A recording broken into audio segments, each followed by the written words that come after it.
അങ്ങനെ കേരളത്തിലെ ഇലക്ഷൻ കഴിഞ്ഞ് UDF അധികാരത്തിലെത്തി, മുഖ്യമന്ത്രിനെയും പ്രഖ്യാപിച്ചു. ഇനി നമ്മൾ ഫോക്കസ് ചെയ്യേണ്ടത് ഇവരെ പ്രകടന പത്രികയിലുണ്ടായിരുന്ന കാര്യങ്ങളാണ്. 5 ഇന്ദിര ഗ്യാരണ്ടികൾ എന്ന് പറഞ്ഞ് ഇവർ അവതരിപ്പിച്ച ജനക്ഷേമത്തിനുള്ള ഞങ്ങളുടെ ഉറപ്പെന്ന് പറഞ്ഞ് അവതരിപ്പിച്ച കാര്യങ്ങൾ. അതിൽ ഫസ്റ്റ് സ്ത്രീക്ഷേമം എന്ന് പറഞ്ഞാൽ സ്ത്രീകൾക്ക് KSRTC ബസ്സുകളിൽ സൗജന്യ യാത്ര. അതെല്ലാവരും ഓൾറെഡി അറിഞ്ഞ കാര്യമാണ്. പിന്നെ കോളേജിൽ പഠിക്കുന്ന പെൺകുട്ടികൾക്ക് പ്രതിമാസം 1000 സഹായധനം.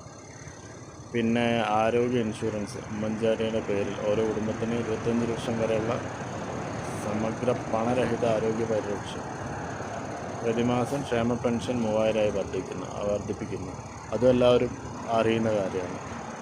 പിന്നെ യുവാക്കൾക്ക് തൊഴിൽ തുടങ്ങാൻ വേണ്ടി 5 ലക്ഷം രൂപ വരെ പലിശരഹിത വായ്പ നൽകുന്നുണ്ട്. ഈ കാര്യങ്ങളൊക്കെ ഒരു പ്രകടന പത്രികയല്ല. ഇതൊക്കെ നടപ്പാക്കുമെന്നുള്ള ഫോക്കസ് ആയിരിക്കണം നമ്മൾ